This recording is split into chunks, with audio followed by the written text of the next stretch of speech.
טובה. אתה עושה עבודה טובה.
שלום רב לכולם, אני רוצה להתחיל.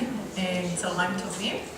אני מישל פורטמן, אני פרופסור משנה בפקולטה לארכיטקטורה ובינוי ערים בטכניון. יש לנו אורח מאוד מיוחד לטעמי, שהתחום שלי זה העיסוק בתכנון וניהול של אזורי חוף הים. ובמסגרת הפרויקט שאני עושה יחד עם קולגות בפקולטה ואחרים, דרך המרכז לחקר עיר ואזור של הפקולטה שלנו. אני עושה פרויקט תכנון מרחבי ימי, ואנחנו עכשיו רק בשלבים הראשונים של פרויקט מאוד גדול בתחום הזה. התפקיד שלי בפרויקט זה להתמקד בנושא של מחקר, ושמאי אסיף, פרופסור שמאי אסיף, הוא מנהל הפרויקט. במסגרת העבודה שלנו יש לנו ועדה מייעצת בינלאומית, ויושב ראש הוועדה הזו זה בד אלר, Charles Eheler, nicknamed Bud, and he's been with us for a day and a half of consultations, and we've asked him to give a presentation on the subject of marine spatial planning. What is it? או תכנון מרחבי, מהו, ואני מאוד שמחה להזמין אותו לבמה, ושהוא יסביר לנו במה מדובר. I'm going to say a few words about Bud in English, just to introduce him. So, Charles Bud Ehler started his career as an architect. He's the president of Ocean Visions Consulting. He lives and works in Paris, France, as a marine spatial planning consultant to UNESCO's Intergovernmental Ocean Commission and other international and non-governmental organizations. His marine spatial planning work at UNESCO has been supported since 2006 by the Gordon and Betty Moore Foundation. Before moving to Paris in 2005, he was senior executive for the U.S. National Oceanic and Atmospheric Administration, what's called NOAA, and the U.S. Environmental Protection Agency for 32 years. Before that, he taught regional planning and natural resource management at the University of Michigan, the University of California, Los Angeles, and the State University of New York at Stony Brook. He was the Marine Vice Chair of IUCN's World Commission on Protected Areas from 2000 to 2005. In 2007, he received an award from the Intergovernmental Panel on Climate Change for his work on coastal adaptation and his contribution to the award of the Nobel Peace Prize to the IPCC. He is the author of over 100 publications, including a 2009 UNESCO IOC Guide to Marine Spatial Planning, a 2011 report on marine spatial planning in the Arctic Ocean for the Aspen Institute's Commission on Climate Change in the Arctic, a 2011 report on the future of UNESCO's World Heritage Marine Program, and a 2012 Global Review of Marine Spatial Planning for WWF. And as he personally describes himself, he is the oldest marine planner alive. So after his talk, we'll have time for question and answers. Okay, so Professor Shemai Asif is here, and I just wanted to invite him to say a few words before Bud starts. Thank you. Sorry. Well, welcome But we spent now 2 days discussing things and learning from your experience. I do the Hebrew part. אני מברך את כולם על שהגיעו.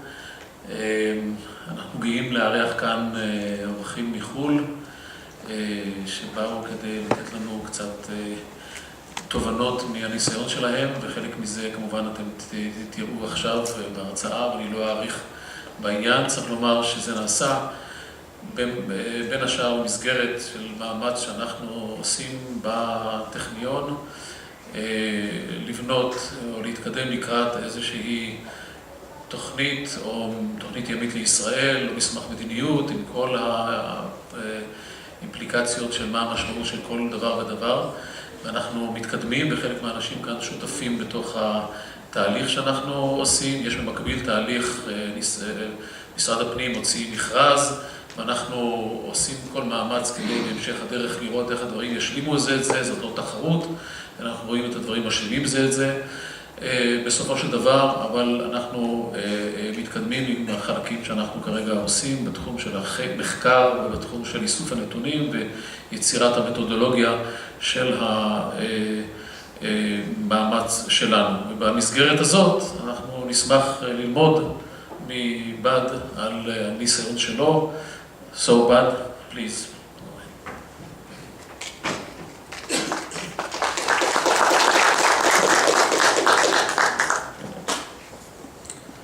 Thank you very much, Shemai and Michelle, for a nice introduction. I hope I can live up to the introduction. I want to talk about something that's relatively new, and that's marine spatial planning, or maritime spatial planning, or ocean management. It's known by a lot of different titles. I'm going to tell you a little bit why and where it's come from, and hopefully give you some idea of what good practice is around the world, because Israel is considering now how to manage its marine area, and marine spatial planning is one way to do that. Again, there are other ways. You can just sort of let things happen and do no planning, and many countries have chosen that route. But there are 40 countries around the world that now are doing basically what Israel is proposing to do. Some of them are quite far along. They've been doing marine planning for 10 or 15 years. In the case of the Great Barrier Reef, which was one of the first places to actually apply a spatial management approach, basically sort of taking land use kinds of concepts, land use planning concepts, and placing them in the marine environment, because we're actually trying to look at different uses of the ocean. We don't manage fish. We don't manage geological processes. We disturb them, but we don't manage them. But we really manage human activities. So we're talking about how human activities should take place in the marine environment, and that's a good idea to many of us. And it's anathema, it's a bad idea to many institutions and activities that already take place in the ocean. They don't want anyone coming in and saying, well, you know, you shouldn't be over here, you should be over there, or you could operate during certain times of the year doing certain things.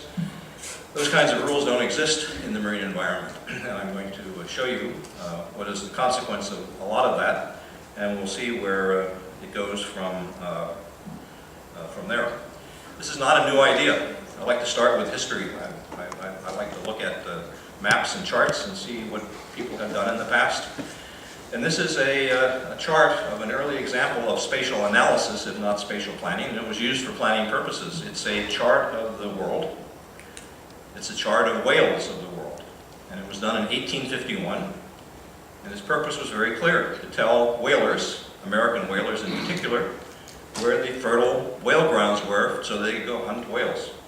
And it was done by the oceanographer of the Navy, the person who became the oceanographer of the Navy. He's called the pathfinder of the seas, the father of modern oceanography, because he was the first person to actually look at ocean data from the standpoint of what do we know about the ocean and how can we do something better? And in this case, it was more efficient killing of whales. It was a different time then. We don't do that anymore, but it is really the first example, or one of the few examples, of early spatial analysis. This is what we're talking about, at a global scale. Here's another one. This is a map of the North Sea, developed, I think the date is up there, I think it's 1890 or something like that, 1880, 89, 1890, a long time ago. And it's a piscatorial atlas of the North Sea. And it was done for a specific purpose as well. It was to do a better job, a more efficient job of fishing. But it also contained a lot of information on important areas for fish, like spawning areas and nursery areas, places where fishing probably shouldn't take place, and then where the adults were concentrated, and that's where fishing should take place. So it was sort of trying to understand the distribution of fish so that you could do a better job of fishing in the North Sea. And of course, we have done a great job of fishing in the North Sea. There aren't too many fish left, especially certain kinds, like cod. This is another historical photograph. The good-looking guy in the middle is me. It is a picture taken at NOAA, 1978, when I was just getting into really trying to do marine planning. The United States was about to declare an exclusive economic zone. Many countries have since done that. But we didn't know very much about the exclusive economic zone, so a group of us in NOAA decided we would map the characteristics of the exclusive economic zone of the United States, which is a very big area, the largest in the world, 11 million square kilometers. And again, because we didn't know much about it, we wanted to map where the species were, where economic activities were taking place, oceanographic conditions, etc. And we did this for the entire EEZ over about a 7-year period. I'm going to probably be too simplistic. If anyone is really an ocean scientist, they're probably going to be offended by some things that I might say. Don't be. I'm not threatening to you. But I want to explain pretty simply what planning is all about, any kind of planning, and particularly what marine spatial planning is about. And you'll see a number of quotes in this presentation. I like to use them because it makes me feel good. This is the paid advertisement. This is where I work as a consultant. It's part of UNESCO, located in Paris. It's the Intergovernmental Oceanographic Commission. That's the IOC logo. And this is the URL where you can find more information on things that I'm going to be talking about. We have a website that has case studies, well, not exactly case studies, descriptions of many of these 40 places that are already starting marine spatial planning. It has a lot of downloadable publications if you're interested in it. There's 150 publications on there of great literature that is very difficult to find, not published literature on plans and the planning process in general. But it's a pretty good site for, and it's the most popular site on marine spatial planning, we're happy to say. Another quote from someone I think you probably recognize, but it's, this is an idea that sounds sort of stupid. I was standing on my balcony in the hotel at the top of Mount Carmel, overlooking the city, which is a pretty busy place, looking out onto the sea, which is absolutely flat, calm, serene, beautiful. What's the problem? I mean, why do we want to plan something that doesn't even have any activities on its surface, at least? But we do, and we've tried to do that. Again, I'll come to the reason, but one of the things that we did in UNESCO about, must have been 8 years ago, was to convene a meeting of people that were actually experimenting with marine planning, scientists and planners.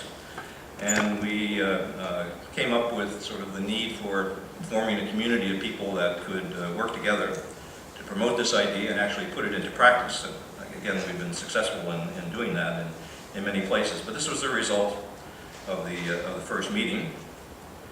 These are all available, again, on the UNESCO website. And this is the guide that we prepared. A colleague and I prepared this document, and it was a result of a lot of trips to various countries that were doing marine planning, or just starting to do marine planning. And because I had pretty significant funding from the Gordon Moore Foundation. Gordon Moore, in case you don't know, is the inventor of the Intel computer chip, co-inventor. And he's the 6th or 7th largest, richest man in the world. And he loves marine conservation. He's a deep sea fisherman.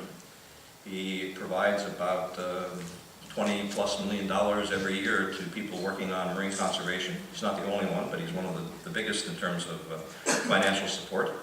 And I've been lucky enough to be supported by that very nice man over the last 10 years.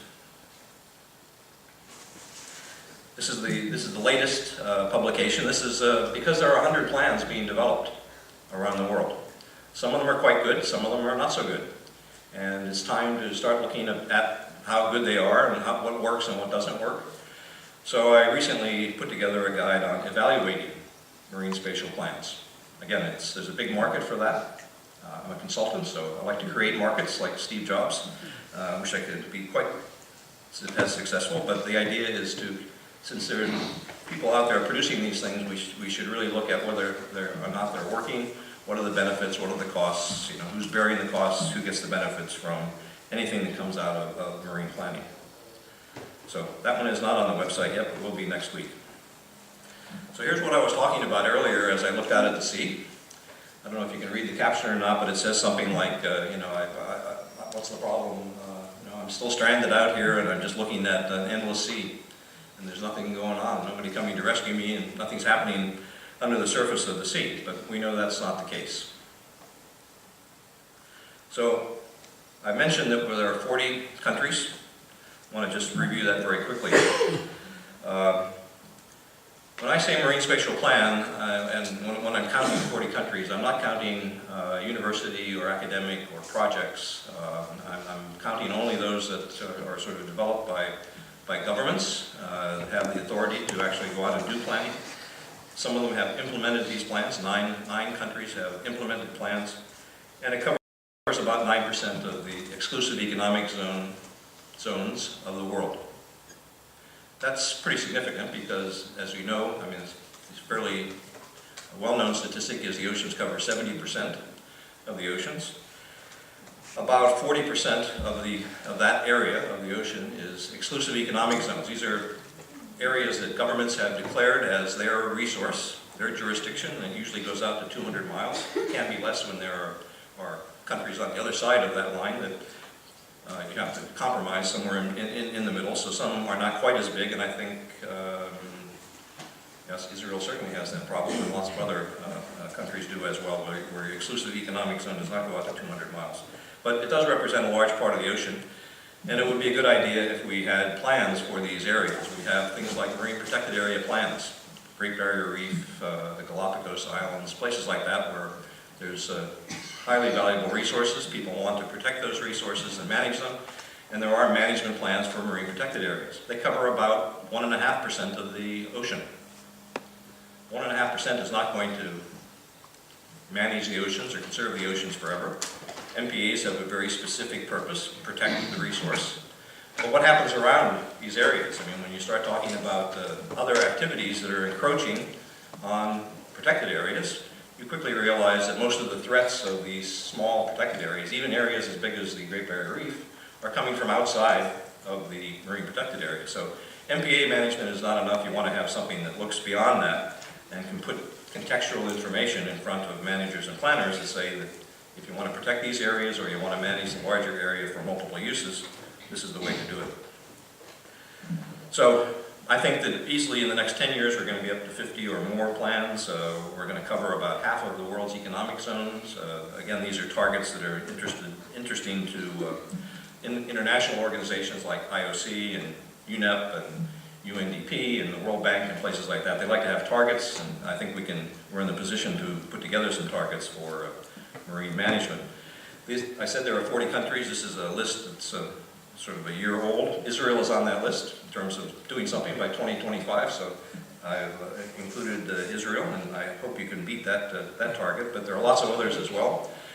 And there are things happening at the national and international level that will inspire more countries to participate in this process. The European Union just last month went through the final steps of issuing what's called a directive or a regulation requiring all EU member states. There are, I think, 23 EU countries that have coastlines and marine areas. It will require them all to have a marine plan.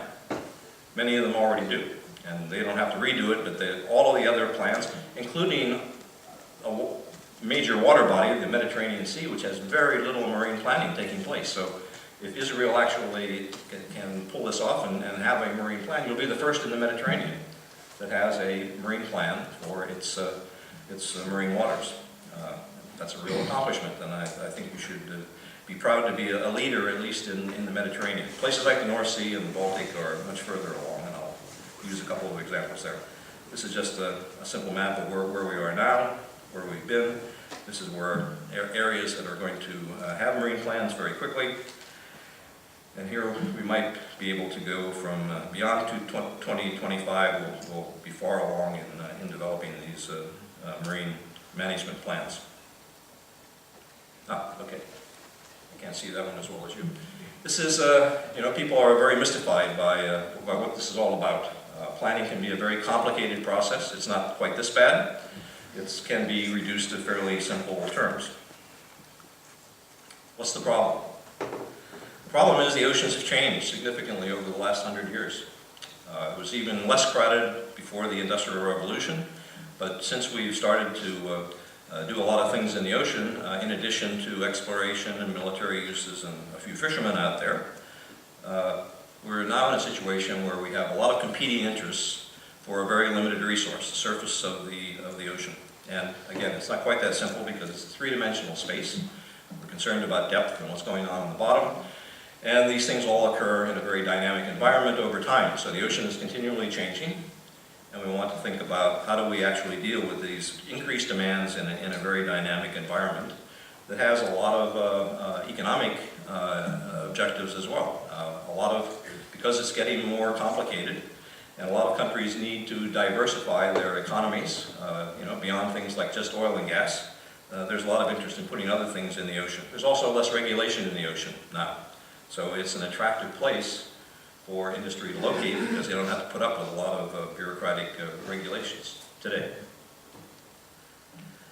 Now what's the answer? What are we really talking about when we say marine spatial planning? Well, this is a definition that we came up with, our group of 50 people at the first international workshop, about what marine spatial planning was all about. It's a public process.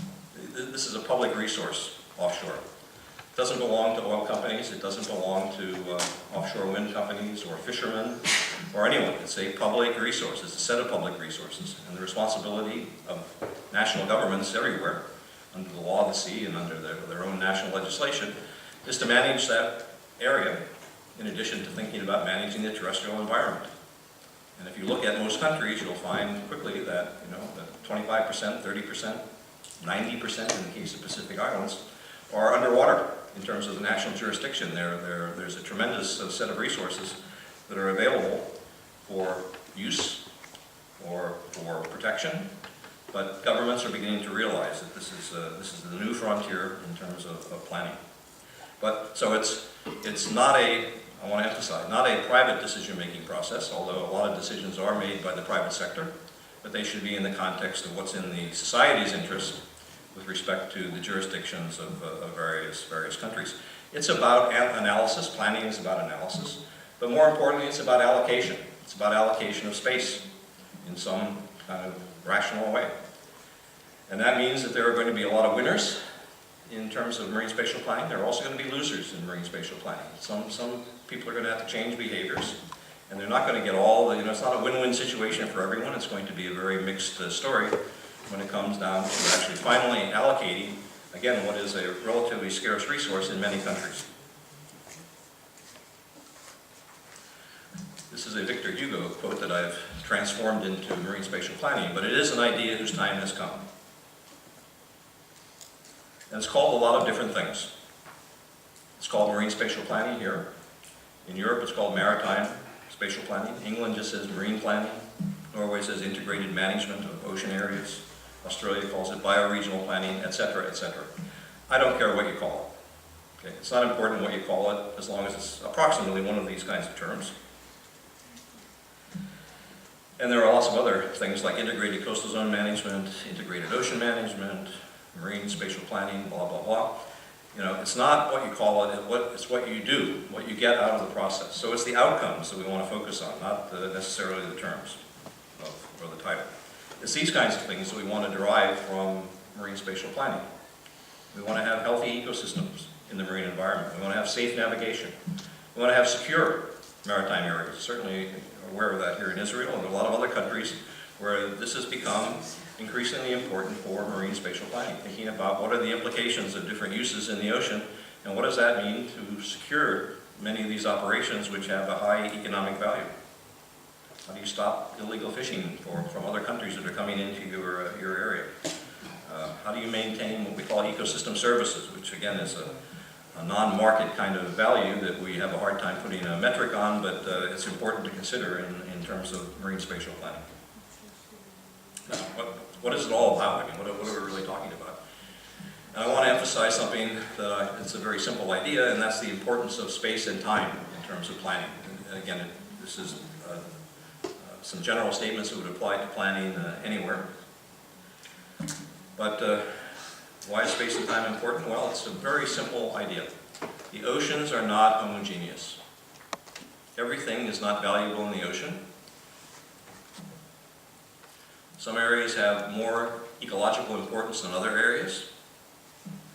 And here are some examples.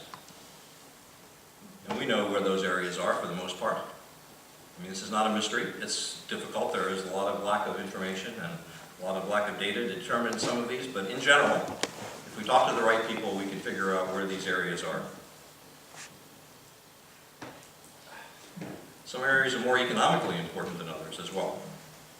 And here are some of those examples. You're not going to find oil and gas if there are no oil and gas deposits, and certainly the industry knows where those deposits are. If you want sand and gravel for construction purposes, we know where they are. That's relatively easy to find. Fishing grounds, fishermen know where those are.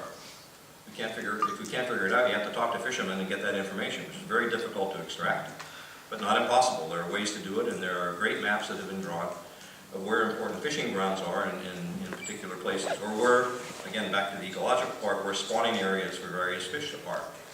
Fishermen know that. They need to know that life history information so that they can fish in a more effective way. They've gotten very effective, again, in many places. Transportation routes, we have that already mapped on nautical charts. So you can't have wind energy without sustained winds, et cetera, et cetera. So the oceans are not the same everywhere, and we know what the characteristics are. We can put them on maps.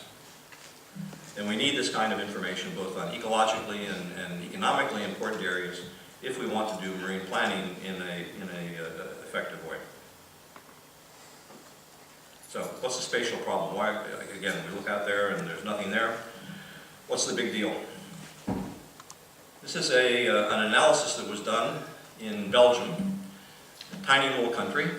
Has about 3,500 square kilometers of surface area, I think 60 or 80 kilometers of coast, not very big, incredibly intensely used. And the University of Ghent, one of the major universities in Belgium, did an analysis back in the early 2000s of what had already been allocated in terms of ocean space in the Belgian part of the North Sea. And the findings that they came up with was, well, we've already allocated 2.5 times the amount of space we have available. 264% had already been allocated. That was because fishermen had the right to fish in the entire area. Marine transportation takes up a large part of the area, etc. Dredging, important activity. But you needed 2.5 Belgians to accommodate existing agreements, existing permits or consents. And on top of all of that, the European Union was saying, well, you've got to identify 10% of your EEZ under Natura 2000, a regulation in the EU. You've got to find 10% of your EEZ to identify as marine protected areas. Oh, and by the way, after you figure that out, we want you to produce 20% of our energy supply from offshore resources, from wind primarily, by 2020. And the Prime Minister said, how am I going to do all that kind of stuff, because I've already allocated all of the space that I need. And the university, again, produced this map. They called it the chaos map of Belgium. But it was sort of existing uses, the existing condition of the Belgian EEZ in the early 2000s. And the Prime Minister the guy who, not the Prime Minister, but the Minister who was responsible for the North Sea just shook his head and said, I need a plan. So Belgium was one of the first places that actually went through a process, started at the university, just like you're doing here at Technion, starting at the university, but coming up with some ideas about how to approach this fairly difficult task of planning this very complicated area. And they did. The government sort of said, okay, thank you very much for all that information. We're going to develop a zoning map where things can actually be placed in the Belgian part of the North Sea. And in 2005, they produced a zoning map of the Belgian part of the North Sea, the map on the left. It was basically a codification of existing uses. They said, okay, here are the transportation routes, here's where we already planned to put wind farms. Not much of an analysis by the government, but at least it was a little bit more structure to their chaos. Over a 9-year period, because there was an interim period where the government changed and the interest in spatial planning in the seas declined. In fact, became almost non-existent for a couple of years. But about 5 years ago, it was resurrected, and a marine planning process that actually looked at goals, objectives, the whole part of the process that I'll eventually get to. They looked at all of that and developed some alternatives, some scenarios. I'll show you what that means, and produced the plan that is on the right. It doesn't look that much different in terms of the overall structure, but the detail is quite different, and it really was done through a planning process and not just simply running immediately to a zoning map kind of idea. Now, you know, people ask questions like, what is the right scale to do this at? Thank you, here comes my rescue. Anyway, what's the right scale? Should we be doing this for the entire marine area of Israel? Should we be thinking smaller? Belgium is only 3,500 square kilometers. That's sort of manageable. But this is the scale the various initiatives have taken. It ranges from an area, Australia. The Australian EEZ is the 4th largest in the world. An area of almost 2.5 million square kilometers. That's as big as the Mediterranean Sea, almost. The Mediterranean is the largest bar on there, just to give you some calibration. So areas as big as the Mediterranean are being planned as a single unit in Australia, and it goes down to one of my colleagues is here, Stephanie. Where's Stephanie? I don't see Stephanie. Oh, there you are, back there. Stephanie Mora has been involved in the Massachusetts plan. Well, that's way over on the right-hand side of this diagram. So it can take place in relatively small areas or huge areas, and you have different ways of doing planning depending on scale. So it's important. But it doesn't say that you can only do it at big scales or at large scale. It can be done at literally any scale.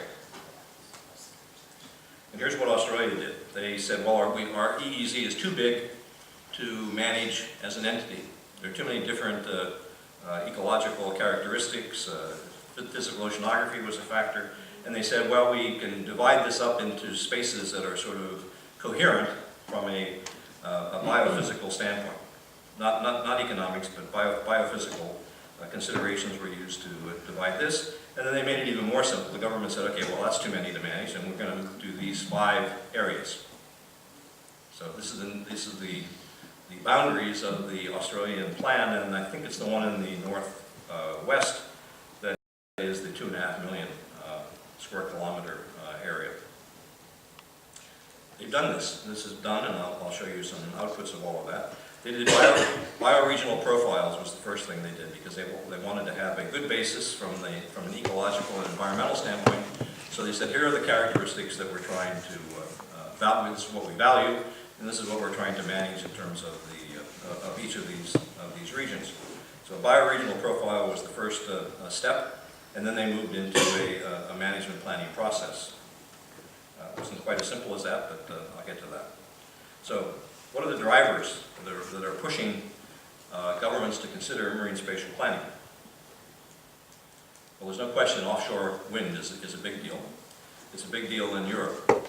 There are already 1,600 wind turbines constructed in the marine environment in England. 1,600. In the United States, we're still trying to build our first one. It's been a terrible permitting process and a horrendous one, both for government and especially for the developers. They've spent millions and millions of dollars trying to get a permit to build a wind farm off the coast of Massachusetts. And the Massachusetts Ocean Plan is going to solve their problems. Offshore oil and gas is another big driver, certainly here. I mean, the reason that people know about the marine environment, I think, most recently is the tremendous gas finds that you have here. And certainly in other parts of the world, offshore oil is still an important thing. I was just recently in the Emirates. 80% of their economy is driven or produced from the marine environment, from offshore oil and gas. So it's pretty high priority in places like that. LNG processing. That's one of the biggest ships ever developed or built. It's not built yet, but it's under construction. And it will be placed in the northwestern part of Australia, so they don't have to bring LNG onshore to do its processing before they export it. They're going to be extracting offshore liquefied, well, natural gas that they're going to liquefy in this processing plant and ship it right out of Australia, probably to Asian markets. Never go to shore. It's a big thing. It's a big enough thing to consume a couple of square kilometers just in its footprint. Offshore aquaculture is a new use of the marine environment in many places. Important. I think it's probably going to be increasingly important here in Israel. It certainly is very important in a lot of places that have overfished and have very little fish left to make use of in terms of fishing. And it's a big consumer of space. These are large facilities, and they're not exactly the same infrastructure as offshore wind or oil and gas, but they still involve significant investment. Private investors want certainty in their decision making. Marine planning can supply that kind of certainty by identifying areas that are appropriate for offshore aquaculture. In many cases, uses are compatible with each other. We're not looking just for conflicts, we're looking for places that have compatible uses that we can sort of cluster together and make more efficient use of space. Again, very scarce resource in many places. So offshore wind, for example, and offshore aquaculture are very compatible uses. And in the North Sea and the Baltic Sea, they're already developing areas where in the footprint of a big wind farm, they're conducting aquaculture, mostly shellfish aquaculture, in the same place at the same time. And of course, nature conservation is going to be a growing concern in many, if not all, countries, because nature is being affected quite significantly by all of this new activity in the ocean. So, back to what it is. This is again the source of a lot of things that I'm saying, and if you're really interested in getting into some detail, have a look at that. That's the definition that I already gave you, and the cartoon is significant. It represents somebody or some institution that's out there sort of trying to make sense of what's going on, regulating, enforcing the management actions that are proposed in spatial plans. So this is an important slide because it's not really principles, but it's the characteristics of what we're talking about. It's an integrated process. We don't do business that way in the marine environment. We do business on an interest or sector or ministry authority kind of basis. It's in management theory, it would be called a silo approach to, or a vertical approach to carrying out responsibilities of government. And that is that the marine transportation people have their own plans.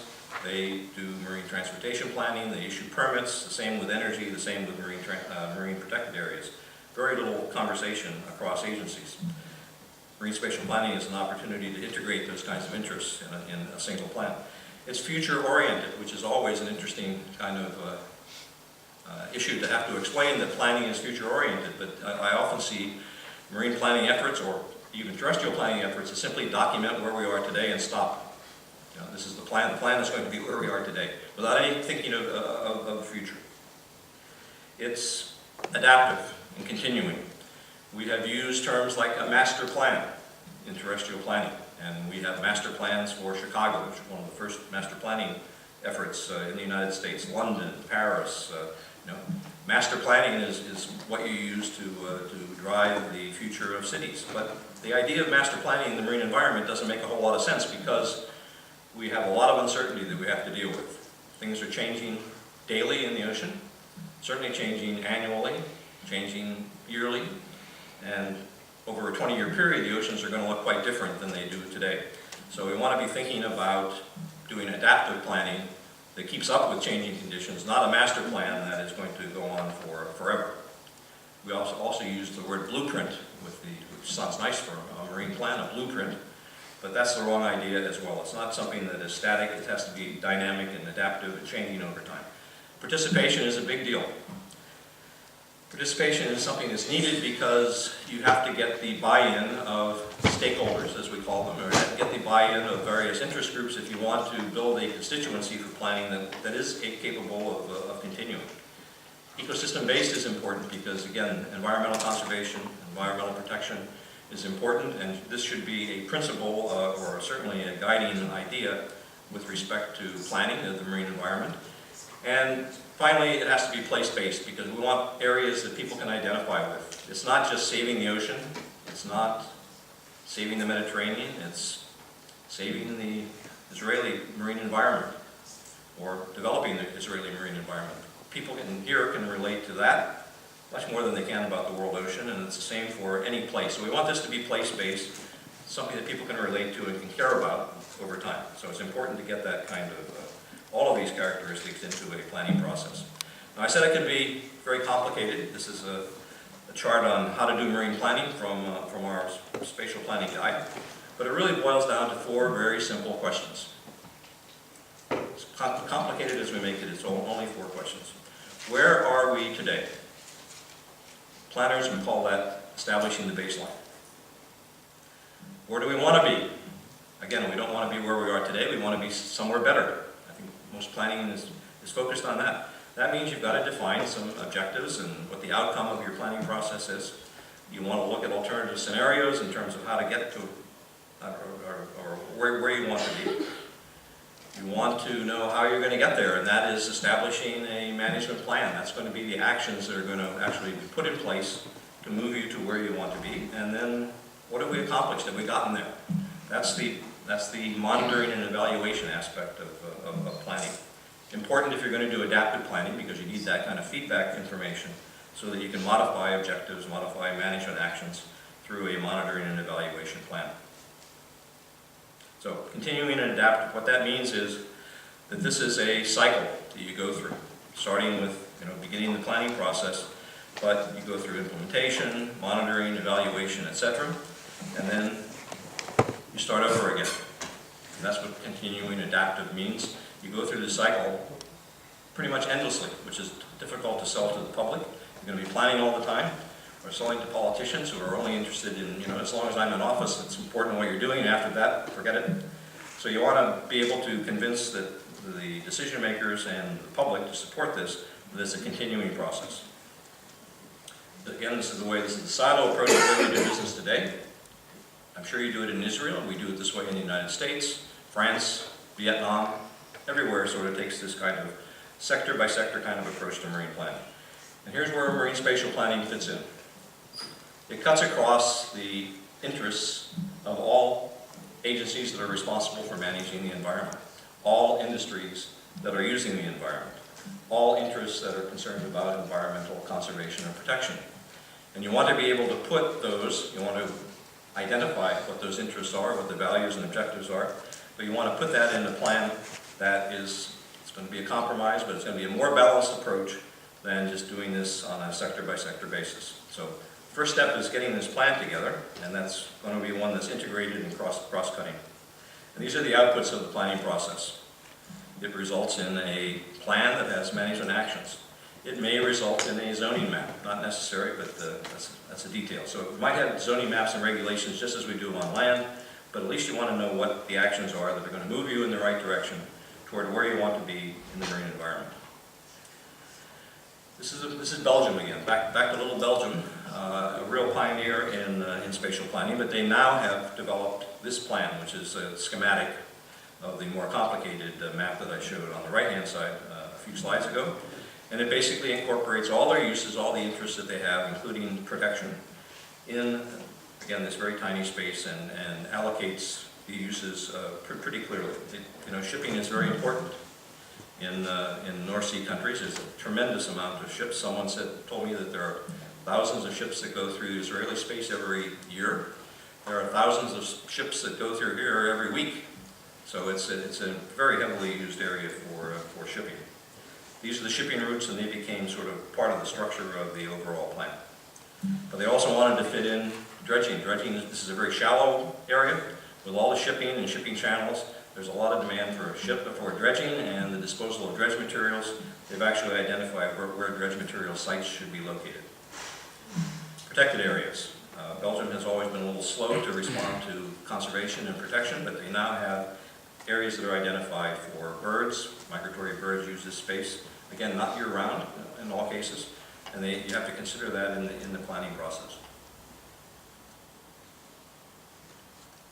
Energy, big deal in Belgium, and again, almost all North Sea and Western European countries. Big energy area planned on the Dutch side of the Belgian EEZ. It's coordinated with their Dutch colleagues on the other side of that border, but that's the space where the wind farms are going to be developed. There already are a few. Fishing gets its space as well. The military, which is a user of ocean space, not necessarily year-round, but they want to conduct training exercises during particular times of the year. They need space as well.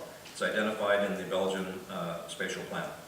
And you put it all together, and this is what it looks like. But again, it looks a little complicated, but it is used on a day-to-day basis, or at least on a monthly basis, to make decisions about issuing permits and conducting activities at sea. So it can be done, it can be put together, and it has been done in many places.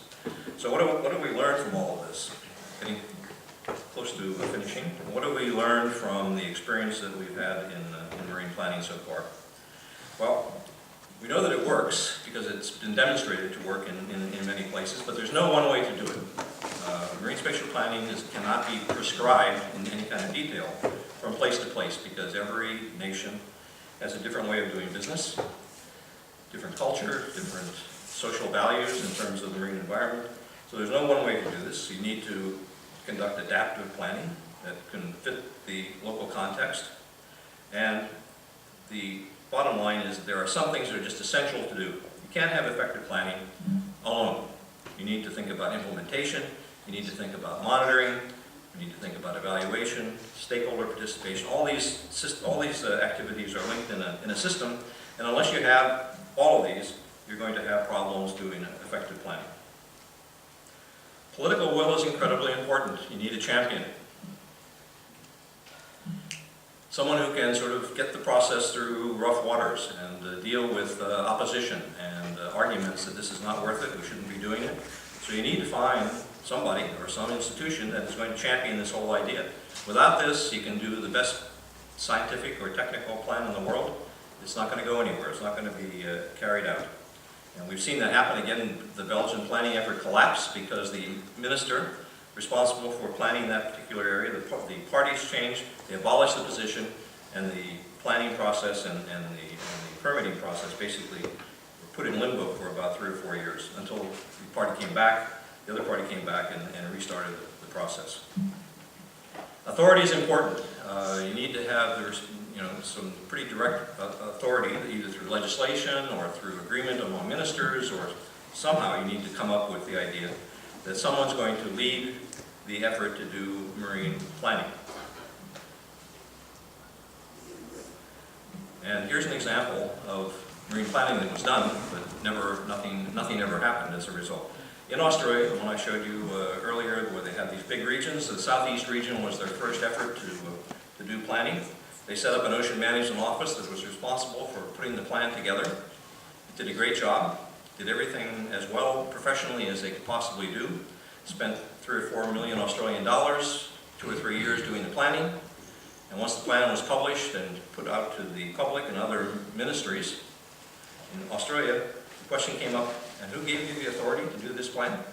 The Department of Energy wasn't involved in the planning process, the Coast Guard was only vaguely involved in it, and the result was no plan. The plan was there, but it was never implemented or acted upon. Financing is important. Again, in the case of the project that you currently have, it's not too much of an issue. There's pretty good funding available, so this may not be relevant to the Israeli situation, but there are lots of different ways to raise money. One of the most interesting, innovative approaches to funding these kinds of activities is done in China, which is sort of surprising to most people. You don't think of it as a place that, well, you think of it as a fairly wealthy country today, but they have passed national legislation that says our marine waters, at least our territorial sea up to 12 nautical miles, is a public resource.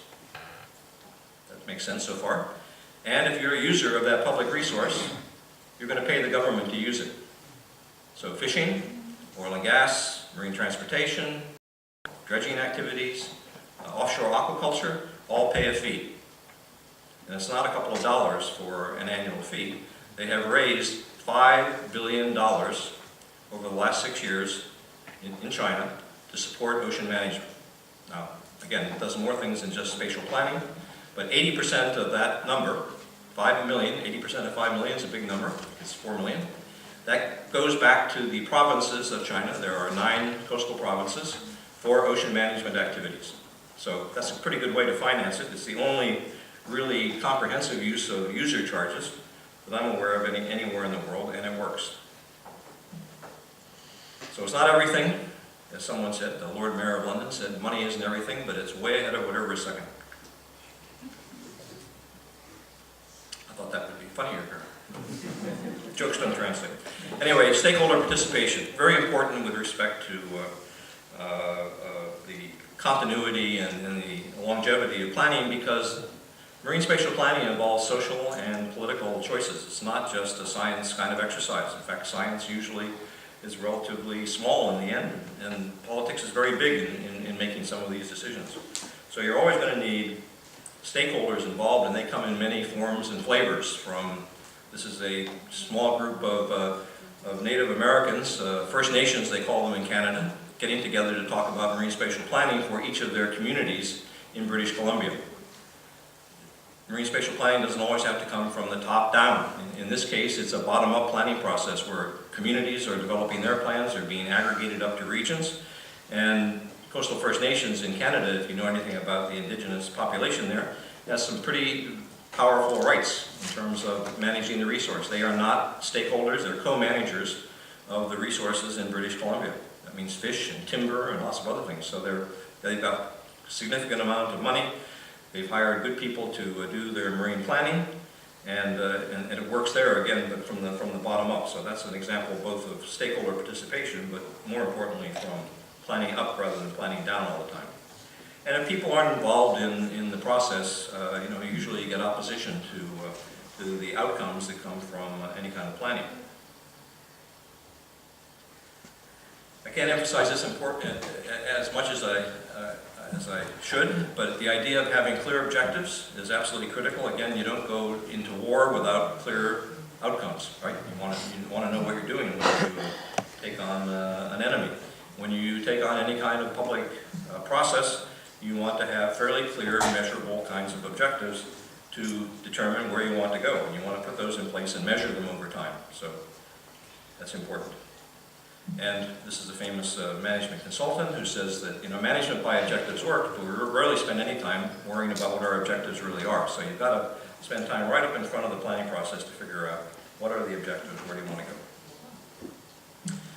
I like this cartoon because it sort of is a very clear set of objectives by a famous marine person, Columbus, right?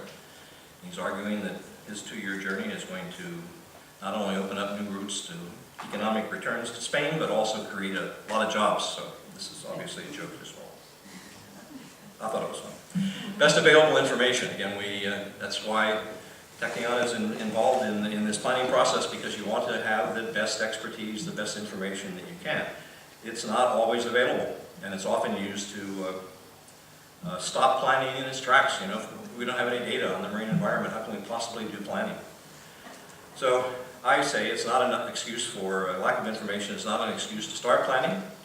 Stakeholders are incredibly important for providing information as well as participating in the process. And you can extract information from stakeholders, from industry, various industries, but it's much better than whatever the government might have. And again, if you want to know about fishing, you go talk to the fishermen. You don't go talk to some government official who's managing fisheries. And of course, there's a famous quote that says that the perfect is the enemy of the good. That's true, but this one is also true. We just don't have the time to sit around and worry about trying to collect all the information before we begin planning.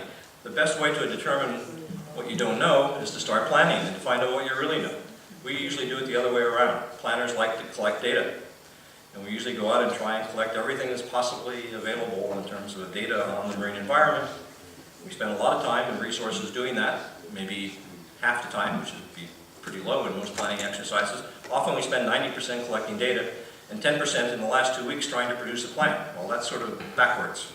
We should be spending less time on data, start planning very quickly, figure out what you don't know, what you need to know, rather than trying to collect everything, hoping that something is going to emerge from all of this data collection. It never happens.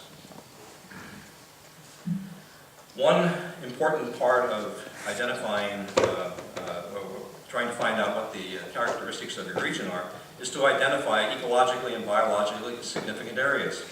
Now, in the last couple of days I've heard that, well, it's difficult to do that in Israel because you've got, a lack of important biological resources, et cetera, et cetera. I don't believe that for a second. I think we probably just don't know what's out there.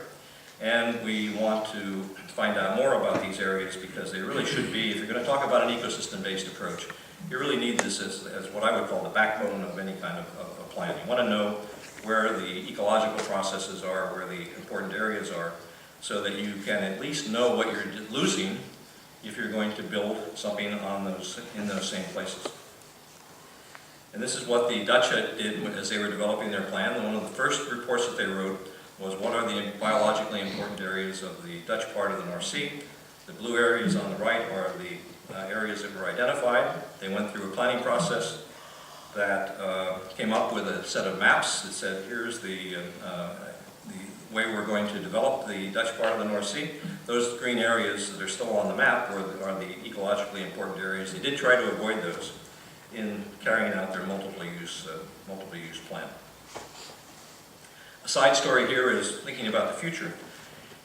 The Netherlands is a low-lying country.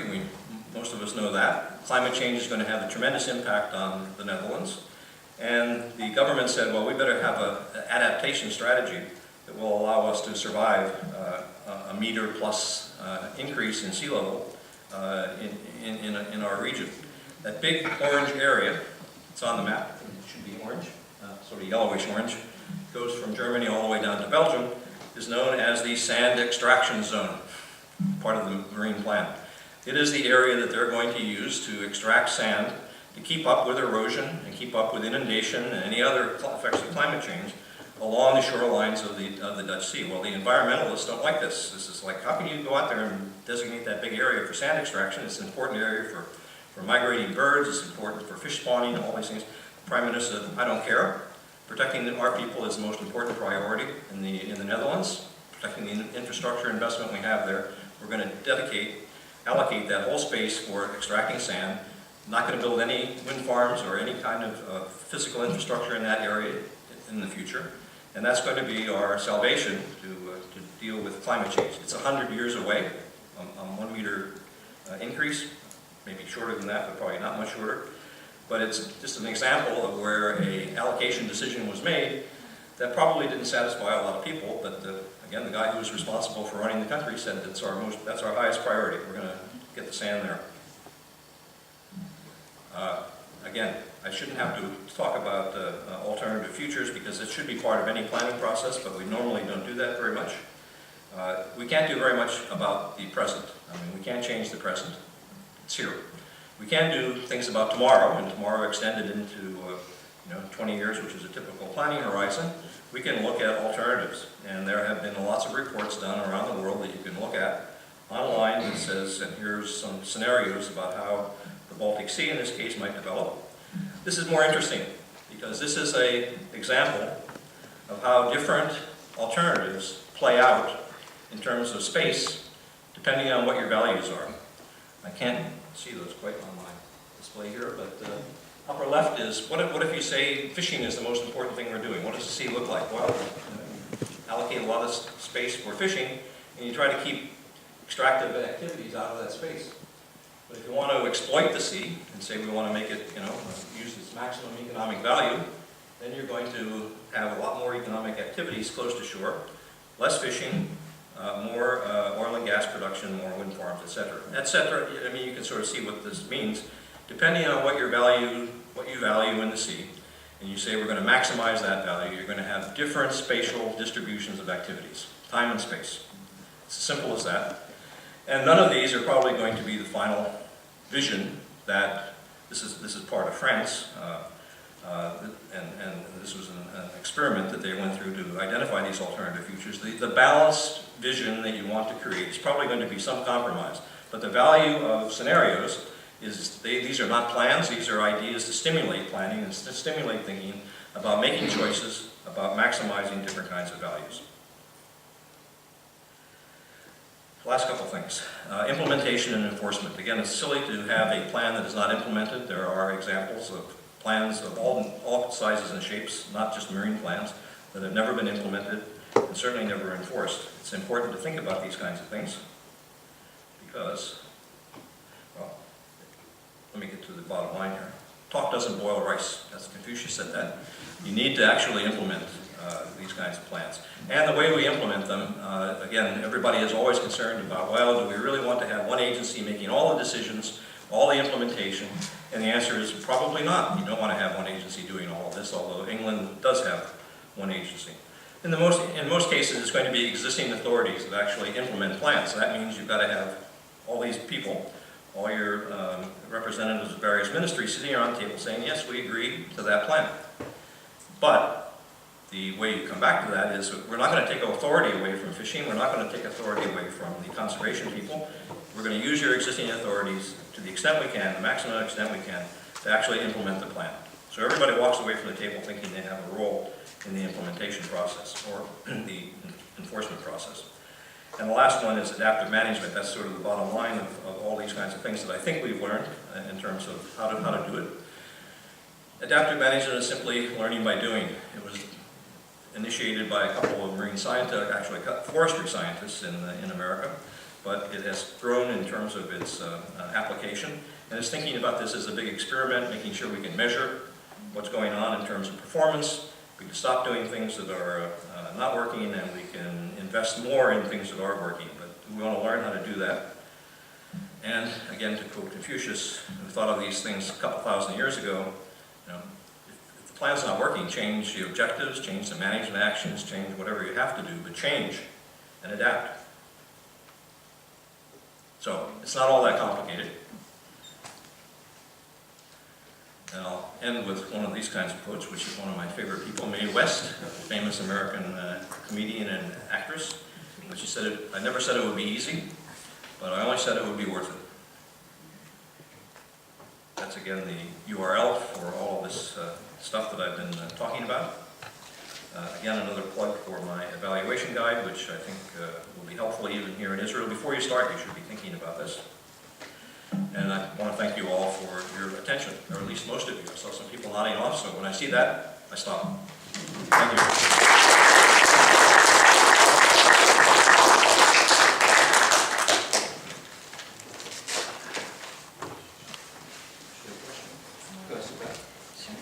You can answer the question.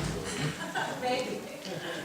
So I want to thank Bud a lot. That was a great lecture and very interesting to me. So I also wanted to acknowledge Stephanie Mora, who I actually thought you'd already gone off. So I just wanted to say thanks to Stephanie for also coming from overseas to be on our consultant advisory board, international advisory board. So we have a few minutes for questions, about 15. So I'd like to open up the floor. I actually have a question. Maybe I can start with my question, and that's borders. As I was looking at the Belgium plan, or the slide of the Belgium situation, one thing that planners often are concerned with, especially when they start the planning process, is what is the blue line? And in Israel, we call it the blue line of the plan, which is what is the border. And I know from my experience working in Massachusetts that from Massachusetts there was a planning area, or an area that was part of the Oceans Management Plan, or would be within the ocean, the jurisdiction of the Oceans Management Plan. And then there was a larger assessment area. So I wondered if you could say a few words, but on the topic of borders, are there different types of borders? Are there different areas that need to be looked at, areas of interest, areas within jurisdiction, areas without jurisdiction that still make up part of the planning process? Thanks for the question, and you gave the answer, which is easy for a speaker. There are different kinds of borders. There are borders that are fairly well established. These are legislated, national jurisdictions. Lots of borders are out there. And you have to pay attention to them, especially when it comes to implementing a plan. When you're doing planning, you don't have to pay quite as much attention, at least initially, to where these various jurisdictions lie. And in fact, your planning border should always be larger than the administrative borders, because you want to be able to incorporate some of these external kinds of impacts and effects on the planning area. I use the example of a marine protected area, but it's also true in borders across nations. And we don't do that very well. When the Belgians developed their plan, the Dutch were also developing a plan, and the Germans were developing a plan. All of these are adjacent areas in the North Sea. They did not talk to each other. Guess what? The plans were not consistent. When you match the edges, they didn't match. On one side of the border was a spawning area or a migratory stopover point for birds. On the other side of the border was a dredge and fill operation or dredge disposal kind of facility. So there were a lot of these kinds of conflicts that existed. I think it's natural that countries didn't talk to each other. It's a competitive environment. Countries compete with each other. Certainly know this in this region, but it's true everywhere. In the United States, we have states competing with states to sort of be first and to do things that are innovative. So it's natural that you're going to compete with your neighbors rather than cooperate with them. And it's especially threatening when one country is doing marine planning and its adjacent neighbors are not. Because when you have a plan, you have a plan, and you can go negotiate with people, and they're reluctant to come to the table with you because they don't have their own plan. So planners and planned nations have a competitive advantage in this kind of a process. So there are lots of different kinds of boundaries, analytical and administrative are the two simplest to understand. The EU, for example, the reason they have a directive for marine spatial planning, maritime spatial planning they call it, but the reason that they decided to have a directive is to exactly stimulate what you're talking about. Countries in the Baltic, there are I think 9 countries or 7 countries around the Baltic, in various stages of developing planning with very little coordination. All of the countries were concerned that the EU was going to come in and tell them how to do marine planning. They did not in the end. They simply said, if you're going to do marine planning, talk to your neighbors, make sure that transboundary kinds of impacts are accommodated in the planning process. So boundaries are important for a variety of reasons, but they can be used positively in the planning process to move ahead, and it would be the best way, obviously, to move ahead in cooperation and coordination with neighboring countries. Easy to say here, right? Thank you. That was an easy answer to that one. Difficult issue, I know, for Israel. Anyone else? If there is any, yes, sorry. Is there any international law for the situation that the company find a lot of money in the sea when they are drilling gas or oil, and the public want a big share from it? Yes. And they are saying we work very hard, a lot of years. Yeah. Fishing too, right? There are lots of examples of the private use of public resources. As I said, it's and society deserves a bigger share that they can get through tax revenues. And the biggest tax revenue source in the United States is offshore oil and gas. They raise a lot of money by fairly heavy taxes on the industry. So there are ways to do it, yes, and there are examples where it has worked. And I think, I don't know what you will do here in Israel, but there are countries on the west coast of Africa, for example, that have been, their fishing grounds have been destroyed by outside countries that come in and vacuum up all of the fish, and none of the benefits go to very few of the benefits go to many countries whose resources are exploited by private interests from the outside. And that's it. I mean, there are 3 criteria that we should use in evaluating plans. One is effectiveness. Are plans effective? Are they actually doing what we want them to do? That's the idea of evaluation. But one of the second most important things to think about, are they efficient in terms of doing what we want to do at the least cost?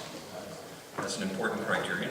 The third criterion, which is economic and social, is who pays and who benefits from the use of these resources or the implementation of a plan.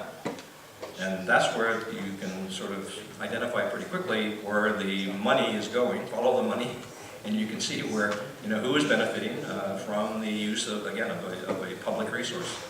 And often it's not society that benefits. I'll leave it at that. That's a difficult issue. It has different responses in every country. Please say who you are before you ask your question. Go ahead.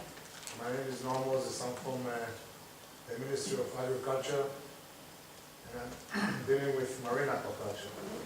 And I have two questions. One, you didn't mention the three-dimensional planning. Maybe you can give us some examples on that. And the second is, do you have any example on some activity that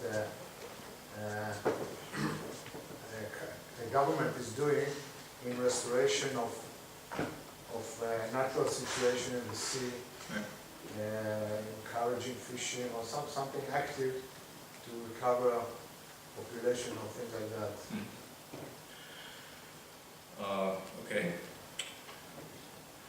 I said it was a three-dimensional space. It's a four-dimensional space. It's a little difficult for most people to comprehend in terms of when they first think about marine planning.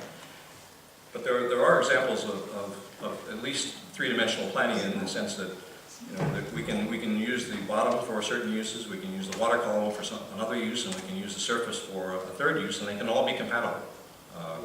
Ships can move through protected areas most of the time, 99% of the time, with no effect on the water column or the bottom.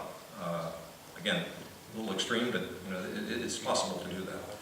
The fishing uses different gear and different techniques to fish in the water column, and sometimes bottom trawling that captures a lot of fish and also messes up the environment pretty quickly. So you can have different kinds of fishing. Line fishing, for example, is a fairly low impact use, and you can say, well, we'll allow fishing of a certain type, even in a marine protected area, because the extraction rate is going to be pretty low, or at least manageable. So that would be another protection and use would be compatible in that case as well. I've talked to a lot of oil and gas people that say, well, we think that protected areas and oil and gas is not a compatible use, and maybe in the same space that's not true, but you can get to the underground deposits with slant drilling from a long distance away and never disturb the bottom or the water column. Again, accidents happen, but for the most part, you can do those kinds of things. So it is possible to use the same space in three dimensions for multiple uses. Again, I think that's what planning is all about. It's not just resolving conflicts, it's trying to find opportunities where you can cluster these activities together so that you minimize the use of space. And all of this, of course, takes place over time, and I think I gave the example of, for example, marine mammals moving through a space only a month or two during the year, birds moving through the space by season. So you might want to protect the area when those kinds of animals are present, but at other times of the year you can use the area much more intensively. So it's surface, water column, bottom, time are the things that we should be thinking about in terms of planning, and especially looking for multiple uses. The restoration idea, well, it's a great idea, and restoration is a concept that has been around for a while. I think the book is still out on environmental restoration. Most of the studies that I have seen say that, boy, these places look great, you can restore wetlands, you can plant mangroves, but the ecological processes are just not the same, they're not as productive. So there are a lot of issues still about environmental restoration. So it's not the magic bullet that you can destroy the area and come back and rebuild it. You're not going to rebuild it like Mother Nature or whoever built it in the first place could do it. Whoever he or she is has a better recipe than we figured out. Anyone else? It's getting late, huh? Yes, sir. Can you tell us a little about the relationship between MSP and national ocean policy or marine strategy? I mean, in some of the countries and regions you mentioned, clearly development of national policies preceded MSP. Is this always the rule, or in some cases this was done in parallel? And who are you? Where's my lawyer colleague here? Can you pass that scene? Wait, just please... Please identify yourself. Sorry? Identify yourself, please.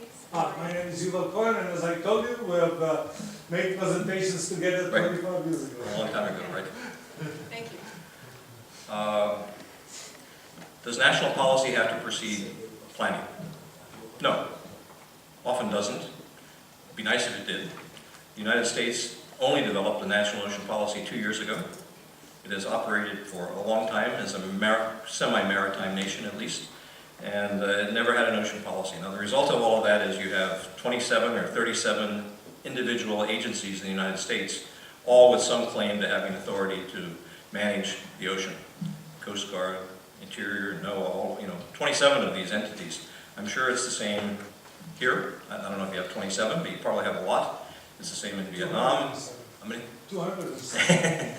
Yeah, well, probably not too much of an exaggeration. So, if you had an ocean policy that said we want to have an integrated approach to doing this, spatial planning is, or any kind of planning would only be one piece of that. You would want to do a lot of other stuff that's related to research or monitoring, generic monitoring rather than performance monitoring that I'm talking about. But there would be a lot of other activities that would be involved in coordinating and integrating an ocean policy. And the only reason that we have one is that a bunch of people, I claim a little bit of credit for that, talked to Obama about the need for coming up with an integrated approach, and he said, oh, that makes sense, and he eventually got around on his agenda saying we're going to have a national ocean policy, and that's only by an executive order. There's nothing. If we had to rely on Congress in the United States, it would never pass because we have a very conservative Congress, and they don't like planning.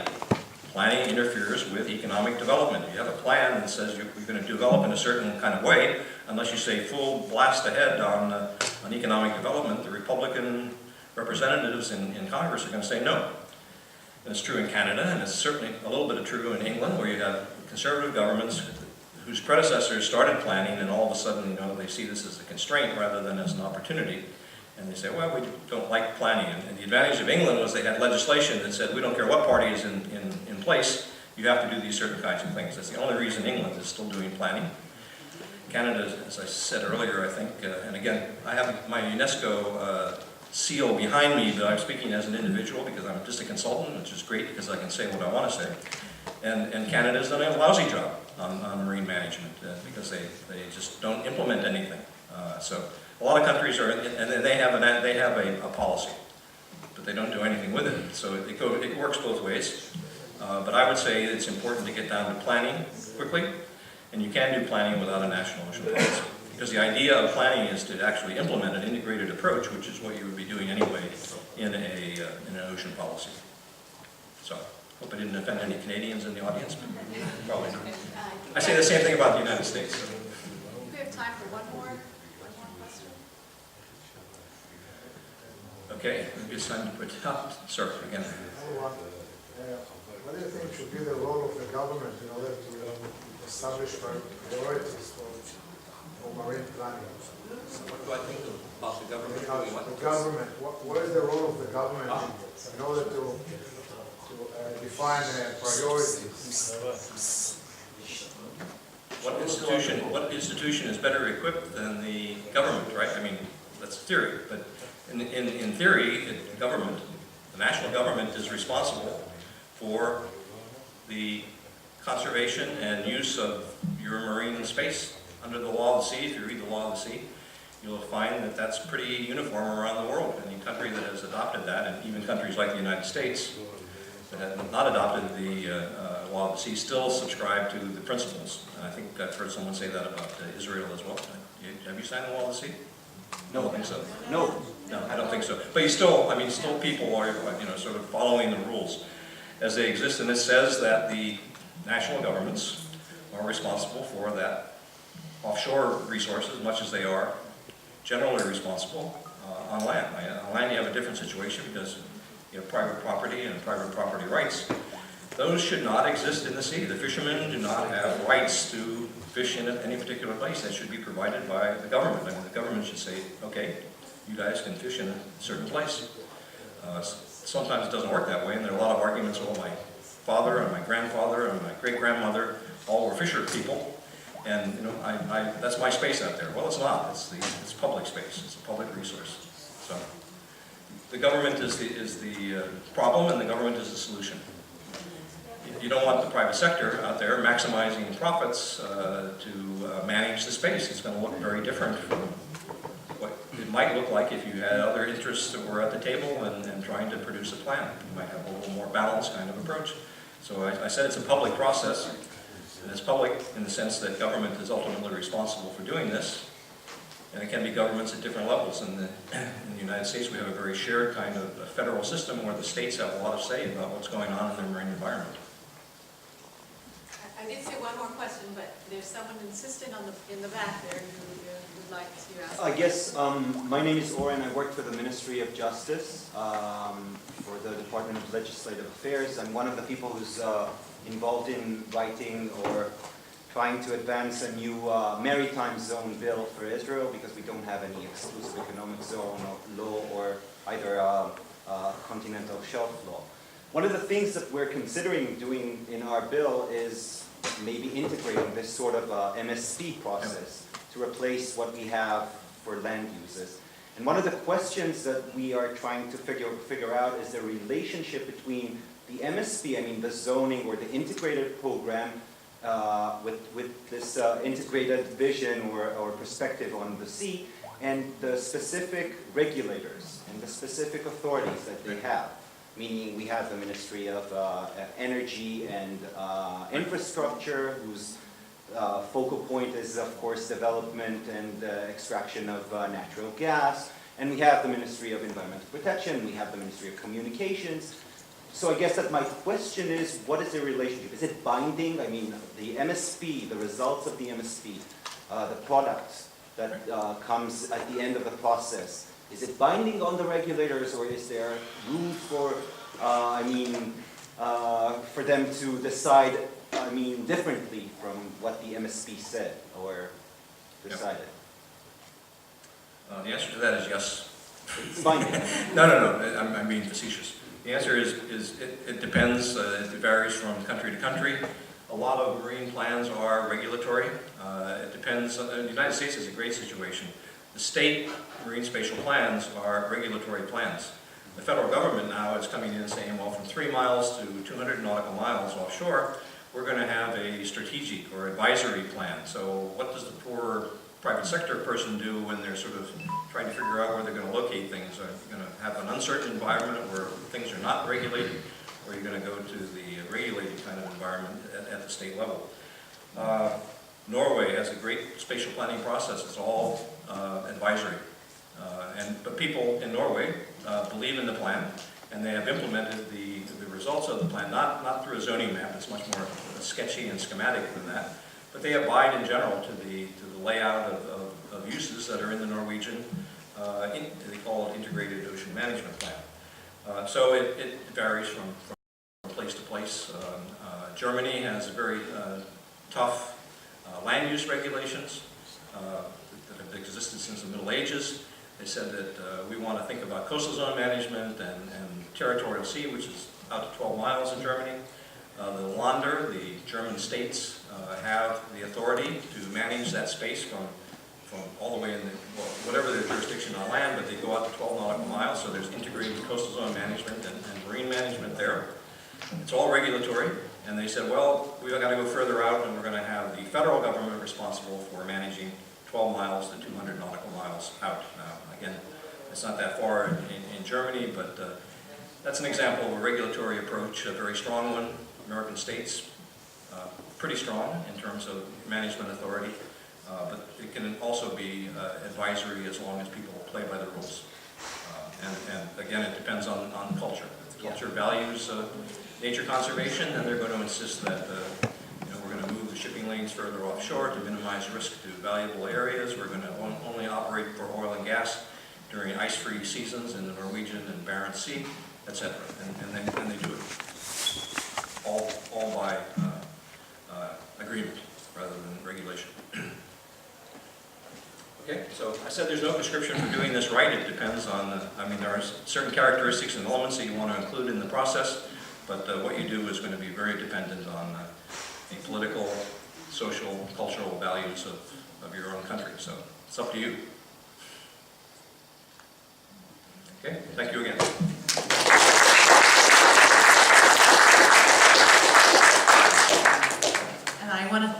Abad again for his very interesting lecture and also for being on our International Advisory Board for this project. Thank you.